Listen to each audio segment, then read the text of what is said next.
અરજદારોની સરળતા અને સુવિધાઓ માટે જિલ્લા વહીવટીતંત્રએ કતારગામ ખાતે કાર્યરત કરેલા નવા જનસેવા કેન્દ્રને ધારાસભ્ય વિનોદભાઈ મોરડિયાએ ખુલ્લું મૂક્યું હતું.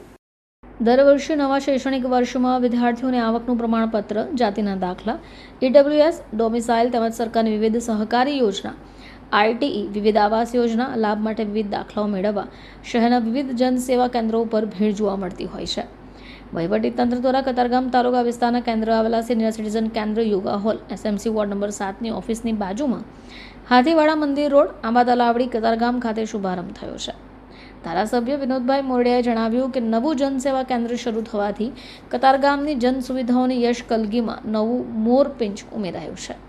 આગામી દિવસોમાં કતારગામ વિધાનસભા વિસ્તારમાં નવું અને વધુ સુવિધાવાળું અદ્યતન કાયમી જનસેવા કેન્દ્ર શરૂ કરવાનું આયોજન છે. કતારગામ તાલુકાના નાગરિકોને બહુમાળી ભવન સુધી પહોંચવું પડે, જેથી લોકોનો સમય, ઉર્જા બચશે. કતારગામ વિસ્તારમાં વધુ નાગરિકોને નવા જનસેવા કેન્દ્રની વ્યવસ્થાનો લાભ લેવા પણ શ્રી મોરડિયાએ અનુરોધ કર્યો હતો. આ પ્રસંગે મનપાની સાંસ્કૃતિક સમિતિના ચેરમેન સોનલબેન, પ્રાંત અધિકારી નેહાબેન સવાણી, મામલતદાર દિનેશભાઈ ગામિત, કોર્પોરેટરો, કતારગામ મામલતદાર કચેરીના સ્ટાફગણ અને નાગરિકો પણ હાજર રહ્યા.